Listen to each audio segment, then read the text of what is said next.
Da măsura? Da, uite așa vine 95 pus așa.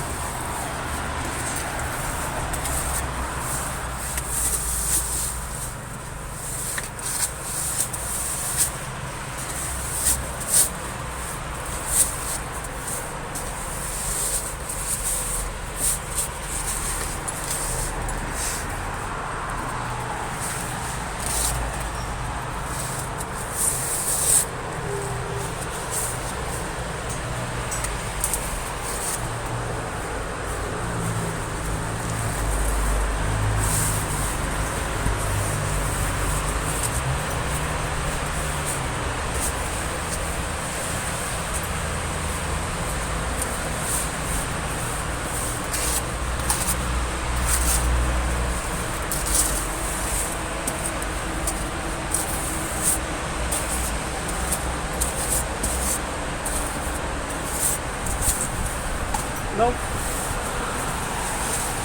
Pe aici. Așa ar veni ea.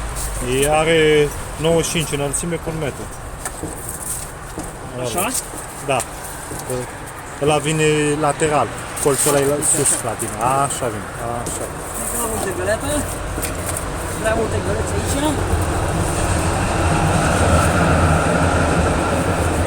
rog. Eu am tăiat-o 94, dar așa e.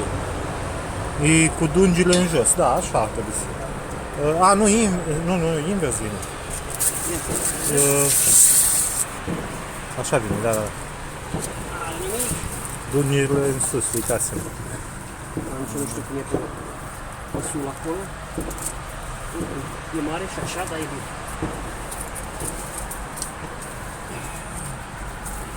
Te țin și eu cu mâna aici. Mersi, mersi. Da, așa cum trebuie să ne uităm mai întâi la colț. Facem aici treabă la oamenii ăștia.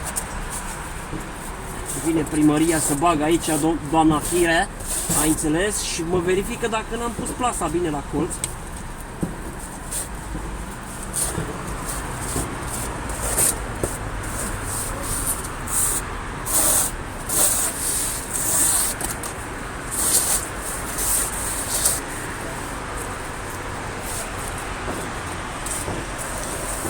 Toată ideea să iasă termopanul ăsta bine aici.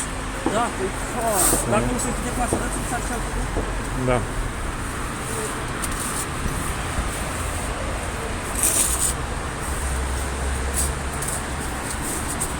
Și ei au făcut frumos aici.